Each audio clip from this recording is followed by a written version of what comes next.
indigenous peoples all over the world share commonalities. There's a lot of things, they use this in modern Latin music. But the basic pattern, ang tawag dito ay martilyo. So in English, hammer. This is the basic martilyo pattern for these instruments. 1, 2, 3, 4. Nadidinig niyo pa ba? Okay. So, I'll count it, I'll slow it down, I'll break it down for analysis. Kasi, pag nag-aaral tayo ng music, let's say kumakapa tayo ng something, or it could be any, whatever it is, a very complex polyrhythm from Africa or Cuba or Brazil, or even the chords to a Justin Bieber song, kids, you still want to do some basic steps, no? The first thing is, ngayon mayroon ng technology, yung mga app. You slow it down. First, you slow it down and then you break it down. Okay, so let's slow that down. We'll count 1, 2, 3, 4. 1 and 2 and 3 and 4 and 1. 8 notes muna. 3 and 4 and 1 and 2 and 3 and 4 and 1. Kung binilisan ko, 1, 2, 3. Now, I don't know if people remember those spy movies during the 60s and 70s, mga Tony Ferrer. They use bongos like even in the mga James Bond, pero mabilis. Ta-da-da! Yung mga ganon. So, pag ini-slow down ko yon, ito yun. So, you see, if you break it down, if you slow it down, you can break it down, you can learn it, and then just practice. It's a matter of practice na after that, di ba? So, bibilisan ko, no? 3, 4, 1.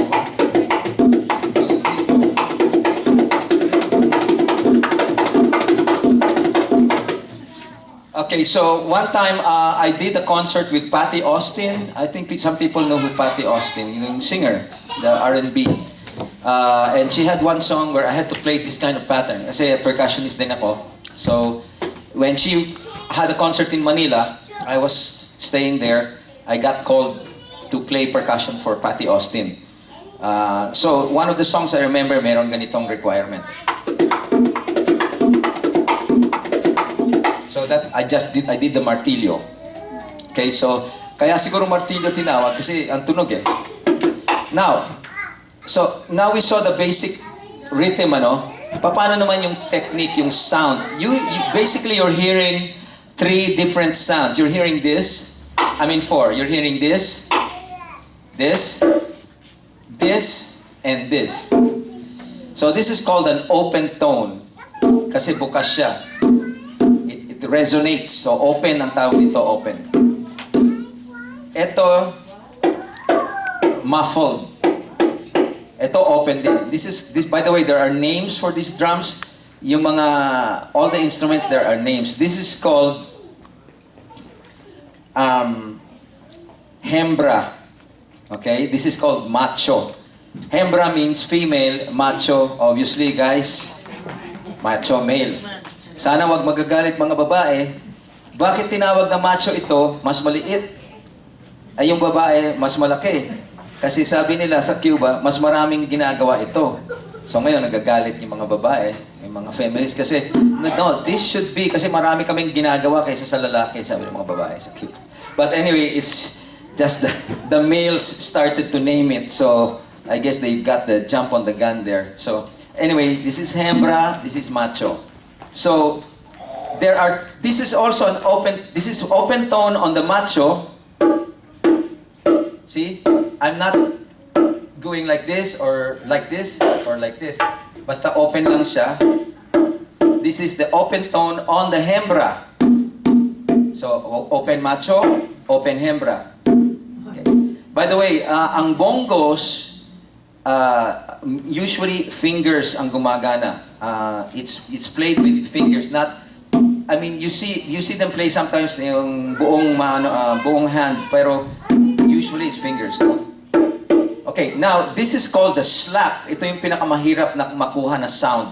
Takes months and months of practice, especially on the congas. I wish we had conga here, but maybe next time. Okay?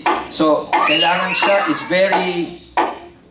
Ito na yung tunog ng martilyo, like, the nail, the hammer pounding on the nail. You see? And to achieve the sound, I have to press with my other hand on the thumb, press down on the head to muffle it para pipit yung tunog. And then I have to strike a special place. Hindi tutunog basta-basta kung saan. Kailangan dito is just you have to find the right spot. Yan. Now, to keep time, para hindi mawala sa tempo, bibilis, babagal, you have this rocking motion with your left hand. This is called the marcha. Kasi parang marcha, no? And it's called the heel-toe action. Ang tawag nila dito, heel, ito yung toe, parang paa. Transfer lang. So, heel-toe, heel-toe. When you see the music written for this, by the way, I used to teach this in UP, and we used to notate the right. So, H-T, H-T, heel-toe, H-T-S-O, slap, open. Heel-toe, slap, open. Heel-toe, slap, toe, slap, heel-toe, open, open. So yun yung gumagana. Okay, so if you can imagine the 8 notes, 1 and 2 and 3 and 4 and ta ta ta ta ta ta ta ta ta 2 and 3 and 4, 1 and 2 and 3 and 4. Heel toe slap ta ta open heel toe. So yan po ang basic ng bongko. Ngayon, I'm going to play variations naman. Kung yung tinatawag nilang licks. Kasi kung puro ganito naman, medyo after a while, boring na.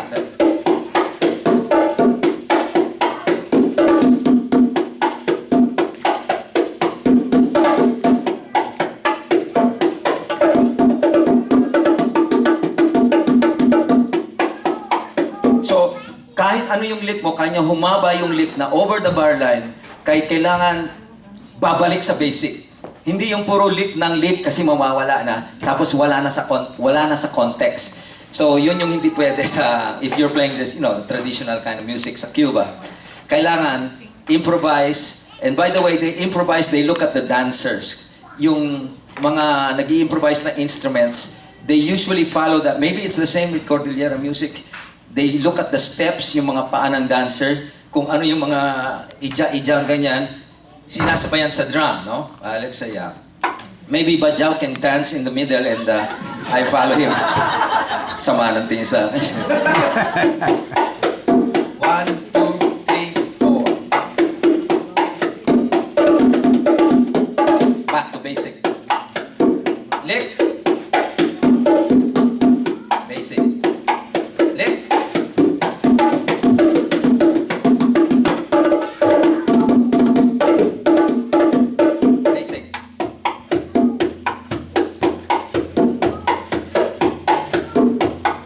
Now, this instrument goes in tandem with the congas, no? So maybe Bajao can play the conga pattern. Kunya, actually hindi po ito conga. So this is based on an African drum called djembe.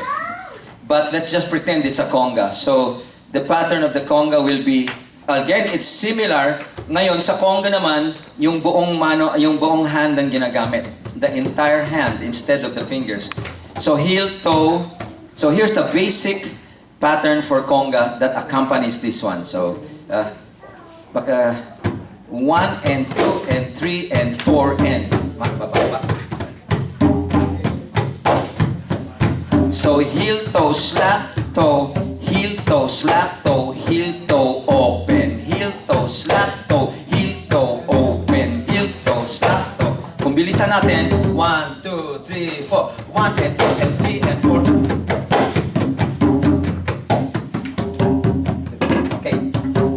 Ginagawa ni Bajao yung nadidinig nyo. Okay, ito naman.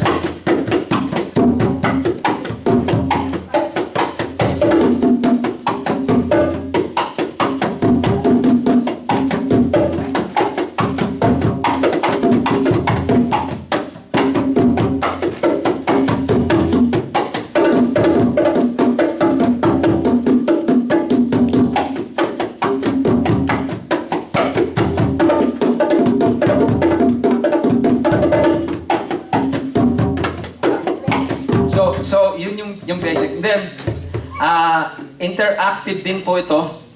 You're not just the audience, you have another part that ties in with this, kasi maraming instruments yan, what's the word I want to use? Sorry, senior moment eh. Interlock ito yung dalawa.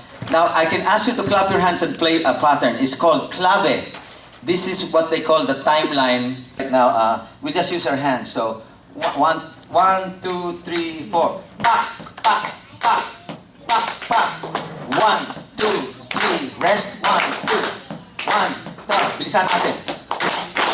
Pa, pa, pa, pa, pa.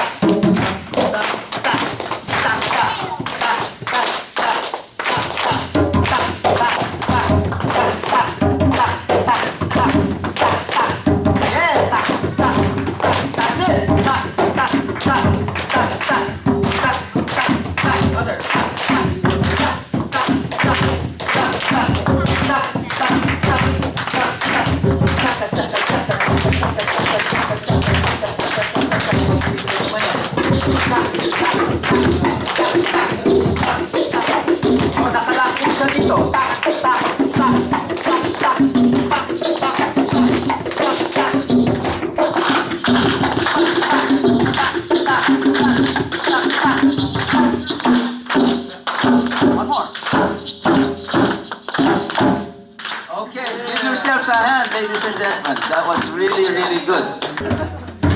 Parang, actually, parang yung concept ng bass drum nila, parang sa gansa din.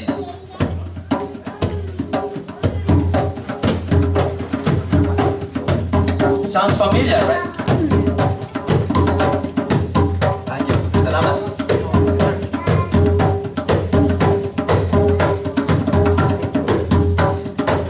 This is a rhythm called Iglesia. It's found in Cuba and Brazil. Brought by the West African culture called Yoruba. Yoruba culture na dinala lang as slaves to Cuba and Brazil.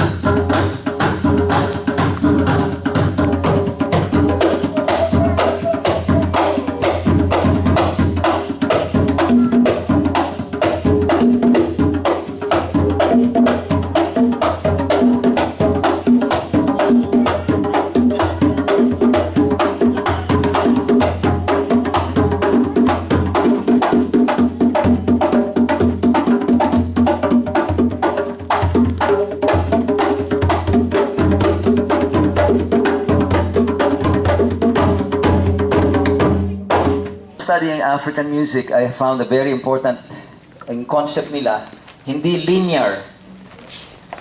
They don't think of, like if you show them Western music, mayroong beginning dito, 1, 2, 3, 4, start naman, 1, 2, 3, nasa linya. Sabi nila, no, we think in a cycle. Yung kanila is round, bilog. So, it was very difficult to, theoretically parang madaling maintindihan, no? But when you start playing it, oh my gosh, talagang pinapagpapawisan ako. So many, I remember. But eventually, if you're around it long enough, it starts to sink in. And I think Cordillera Gangsa music shares the same concept of cyclical time. And it's based also with the lives of the people for generations into the past. The elders pass it to the next generation, and oral tradition, hindi nakasulat sa African. So I imagine too with the Highlanders, ganon din, and the music is passed down. But each younger generation does something to add to the evolution of the music, to enhance it and to somehow keeps the tradition alive, pero nadadagdagan ng mga evolutionary elements na hindi siya stagnant or static. So it's a dynamic process. So ganun din yung nakita ko sa Africa, and I've seen also with Kalinga people 2 years ago in Tamawan village to study their rhythms and their songs for a PhD. Somebody was doing a PhD, I was assisting.